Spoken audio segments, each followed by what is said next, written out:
இதுக்கு முன்னாடி என்ன சொன்னாங்க? நோட்டா கட்சி.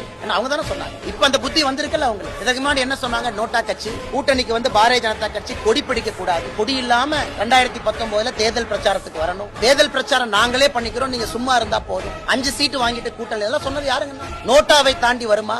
3% தாண்டுமா? இன்னைக்கு அதிமுக என்ன சொல்றாங்க? நாங்கள் ஒன்றாக இருந்திருந்தால் ஜெயிச்சிருப்போம். அது சொல்றதுக்கு இத்தனை வருஷம் ஆச்சாங்க. அது சொல்றதுக்கு இத்தனை வருஷம் இதையே முன்னாடி சொல்லுங்க.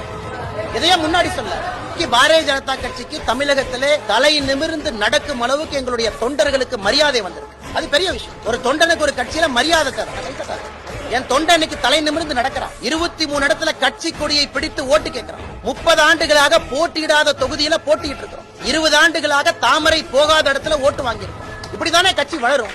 ஒரு கட்சி படிப்படியாகத்தான் வளர முடியும். எனக்கு கொடுத்திருக்கக்கூடிய வேலை இந்த கட்சியை வளர்ப்பதுதான் என் வேலை. இன்னொருத்தரோடு அனுசரையாக இருப்பது என் வேலை கிடையாது. எனக்கு மோடி அவர்களாக இருக்கட்டும், தேசிய தலைவர்களாக இருக்கட்டும், எனக்கு சொல்லிக் கொடுக்கிறது இந்த மைதானத்துல இப்படித்தான் விளையாடணும்னு சொல்லி அனுப்பியிருக்காங்க. அந்த மைதானத்துல கட்சி இப்படித்தான் விளையாடும். ஒருவேளை அனுசரணையாக வேண்டும் என்ற இந்த கட்சி நினைச்சா இன்னொரு தலைவரை போட்டு அனுசரணையா போய்க்குவோம். ஆனா அண்ணாமலையை பொறுத்தவரை இந்த அரசியலை செய்ய வேண்டும் சொல்லியிருக்காங்க. அப்படித்தான் செஞ்சுக்கிட்டு அதுக்கு மக்கள் தீர்ப்பு கொடுத்திருக்காங்க.